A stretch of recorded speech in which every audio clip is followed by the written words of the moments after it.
हैं हमारे साथ जुड़ गए हैं ज्यूजिस फाइनेंशियल सर्विसेज के senior vice president Gaurang Shah. Gaurang, hi afternoon, स्वागत है आपका कॉर्पोरेट कनेक्शन में। तो क्लियरली यहाँ पर बाजार की चाल ब्रॉडर इंडिसेस में ज़्यादा चाल दिखाई दे रही है कमज़ोरी की, बाकी तो सपाट है। अब ये जानना चाहेंगे आपसे, ब्रॉडर मार्केट की चाल की कमज़ोरी हमें अब समझ लेनी चाहिए, जिस दिशा में हमें जाती हुई दिखाई दे रही थी अब वहां से और गहराएगी। किस तरह से आप इसका आकलन कर रहे हैं? धन्यवाद कविता, आपका इस मंच पर आमंत्रित करने के लिए सभी को प्रणाम और शुभ दिन हमारे तरफ से। तो हमारी सोच और विचारधारा ये कहती है कि मझौले सूचकांक में कुछ क्षेत्र से जुड़े हुए शेयर्स शायद यहाँ से खरीदारी की राय आप बना सकते हैं, बशर्ते कि आपका नजर लंबी अवधि का हो।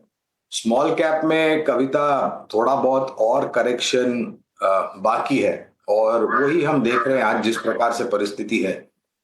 अनुमान है कि आईटी क्षेत्र से जुड़े हुए शेयर, वित्तीय क्षेत्र से जुड़े हुए शेयर, सीमेंट क्षेत्र से जुड़े हुए शेयर और एफएमसीजी क्षेत्र से जुड़े हुए शेयर्स, जो भी कंपनियां हैं, ये जो भी 3 या 4 क्षेत्र का मैंने नाम लिया, वहां पर आप खरीदारी का मन बना सकते हैं कुछ मझौली कंपनियों में। लेकिन राय ये भी होगी इसके साथ साथ कि पूरी ताकत एक साथ लगा करके निवेश मत कीजिए, किश्तों में निवेश कीजिए। थोड़ा बहुत शुरुआत इस तरह से शुरू कीजिए और फिर गिरावट आती है तो और जोड़ते जाए। छोटे सूचकांक में और माइक्रो कैप में यहां से और भी शायद थोड़ा बहुत नीचे के स्तर हम देख सकते हैं। ऑलराइट गौरांग, आपके पास हम फिर से आएंगे, लेकिन कुछ सेक्टर स्पेसिफिक खबरें हैं जिसके चलते हम बाजार में रिएक्शन भी देख रहे हैं। एमएफआई लोन का रिस्क वेटेज घटने से बैंक और एनबीएफसी शेयरों में जोश दिखाई दे रहा है, लेकिन ये रिस्क वेटेज और जो राहत की खबर है ये किस तरह से दी जा रही है आरबीआई की तरफ से, समझते हैं। गौरव जवलेकर हमारे जो सहयोगी हैं पूरी एनालिसिस लेकर हमारे साथ मौजूद हैं। गौरव, समझाइएगा ये रिस्क वेटेज घटने का मतलब हम कैसे समझें, और जो जोश हमें दिखाई दे रहा है आखिर ये कितना टिकाऊ है? जी हाँ, अगर हम बात करें आरबीआई के नए एक अनाउंसमेंट का, तो उन्होंने अभी जो रिस्क वेट्स है एमएफआई लोन्स के ऊपर और बैंक जो एनबीएफसीज को लोन देती है उसके ऊपर, उसको घटा दिया है 25 बेसिस पॉइंट से। अगर हम इन नंबर्स की बात करें तो कहीं पे ये जो नंबर्स है वो आरबीआई ने 25 बेसिस पॉइंट से बढ़ाए थे नवंबर 2023 में, क्योंकि रिस्क जो थी वो बढ़ रही थी। बट अभी के लैंडस्केप को देखते हुए आरबीआई ने जो है वो कटौती की है। इसके अगर हम बात करें तो जो रिस्क वेट्स है एमएफआई लोन्स के लिए, तो वो 100% पे होने वाले हैं, और कुछ गिने चुने केसेस में ये जो रिस्क वेट्स है वो 75% तक नीचे जा सकते हैं। अभी इसी का इम्पैक्ट अगर हम बात करें तो जो CET1 रेशियो है उसके ऊपर एक जो इम्पैक्ट है वो हमें देखने को मिलेगा। ये जो रेट्स है वो बढ़ाने के बाद हमने देखा था कि बैंक की तरफ से जो एनबीएफसीज को लोन जाता है उसमें काफ़ी गिरावट देखने को मिली थी। उसका ग्रोथ रेट जो कि 30% से ज़्यादा था वो लगभग 7% पे आ गया था। बट अभी जबकि ये रेट जो है वो फिर से गिरा दिए है, सबसे पहले इम्पैक्ट आएगा बैंक्स के ऊपर जिनका एनबीएफसीज में ज़्यादा एक्सपोजर है। उनका CET1 रेशियो जो है उसमें एक्रीशन देखने को मिल सकता है। इसी के अंदर हमने कुछ बैंक्स निकाले हैं। अगर हम बात करें बैंक ऑफ बड़ौदा, तो वहाँ पे लगभग 45 बेसिस पॉइंट से भी ज़्यादा एक एक्रीशन जो देखने को मिल सकता है। फेडरल बैंक, इसके अलावा SBI, ICICI बैंक, अगर हम इन कुछ बैंक्स की बात करें तो वहाँ पे भी एक अच्छा एक्रीशन जो है वो देखने को मिल सकता है। CET1 रेशियो जो है इसमें एक्रीशन की वजह से बैंक के पास कैपिटल ज़्यादा आएगा, और इस कैपिटल की वजह से एक ग्रोथ जो है उसके लिए ज़्यादा पुश जो है बैंक कर सकती है।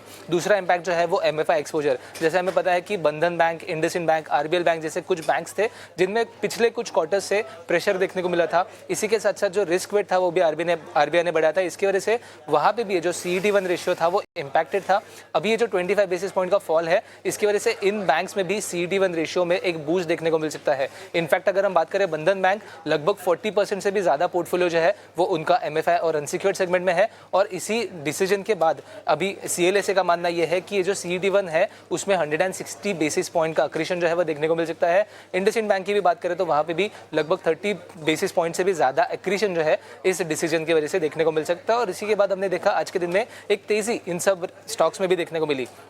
आखिर में बात करते हैं एनबीएफसीज की भी, क्योंकि यहाँ पे एनबीएफसीज को जो बैंक लोन देता था वहाँ पे भी जो रिस्क वेट है वो कम किया है, और इसकी वजह से एनबीएफसी के पास कैपिटल ज़्यादा होगा और इस कैपिटल की वजह से एनबीएफसी का ग्रोथ भी ज़्यादा होगा। सेकंड इम्पैक्ट इसका ऐसे होगा कि बिकॉज उनके पास कैपिटल ज़्यादा है तो ये जो रेट्स है उसके ऊपर अच्छा निगोशिएशन पावर जो है वो एनबीएफसी का आएगा। और इन्हीं के अंदर अगर हम कुछ एनबीएफसी की बात करें तो महिंद्रा एंड महिंद्रा फाइनेंस हो गया, चोला फाइनेंस हो गया, श्रीराम फाइनेंस हो गया, ये कुछ ऐसे एनबीएफसी है जहाँ पे लोन बुक जो है उनका बैंक की तरफ से जो आता है वो ज़्यादा है और इसकी वजह से यहाँ पे एक पॉजिटिव इम्पैक्ट देखने को मिलेगा। ऑल इन ऑल अगर बात करें तो इस लिक्विडिटी पुश की वजह से एक लॉन्ग टर्म इम्पैक्ट जो है लिक्विडिटी पे वो एक पॉजिटिव वे में देखा जा सकता है। और आज की जो रैली है उसके बाद आगे जाके भी बैंक्स में और एनबीएफसीज में ग्रोथ कैसे होगी वो देखना जरूरी रहेगा और इसी इम्पैक्ट की वजह से आगे जाके स्टॉक प्राइस में भी कैसे इम्पैक्ट पॉजिटिवली रहेगा वो देखना भी जरूरी रहेगा। शुक्रिया पूरी समझाइश के लिए। और ऐसे में गौरांग की भी राय हम लेंगे इस खबर पर, और ये जोश जो है, ये बूस्टर डोज का जोश कब तक रहेगा वो भी, उसके लिए भी सलाह लेंगे। लेकिन गौरांग, हम ब्रेक पर गए उससे पहले जो आरबीआई ने बूस्टर डोज दिया है खासतौर से एनबीएफसीज को रिस्क वेटेज में ढिलाई देकर, अब बताइएगा जो जोश दिखाई दे रहा है ये कब तक रह सकता है? देखिए खबर के लिहाज से तो काफ़ी उम्दा डेवलपमेंट है ये, और इसको लिया भी है सही तरीके से सलामी देकर, जो हमें स्टॉक्स में मूवमेंट में दिखाई दे रही है। अब इन सब के बावजूद भी किसी भी तरह की रणनीति के लिहाज से क्या कोई रिकमेंडेशन लिस्ट है आपकी?